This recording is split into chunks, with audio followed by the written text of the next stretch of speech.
বন্ধুরা, আপনারা কি জানেন রাজামশাইয়ের কোন ভুলের জন্য জগন্নাথ দেবের হাত ও পা নেই?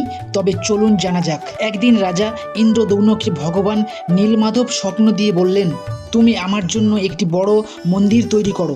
সমুদ্রের কিনারে একটি বড় কাঠের টুকরো দেখতে পাবে, আর ওই কাঠ দিয়ে আমার মূর্তি তৈরি করবে।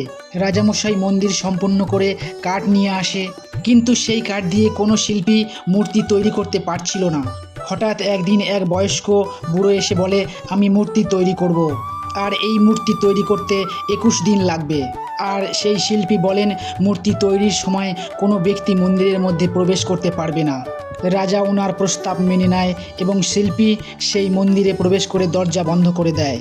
কিন্তু 16 দিন পর যখন মন্দিরের ভিতর থেকে কোনো আওয়াজ আসছিল না, সেই সময় রাজামশাই দরজা খুলে দেখে চমকে যায়। দেখলো মন্দিরের মধ্যে কোনো ব্যক্তি নেই, শুধুমাত্র 3টি মূর্তিই রয়েছে।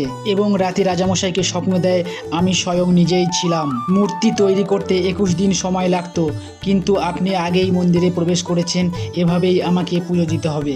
আর আপনি যদি জগন্নাথ দেবকে সামান্যতম ভক্তি করে থাকেন, তবে ভিডিওটি দর্শন করে কমেন্টে লিখুন, জয় জগন্নাথ দেব।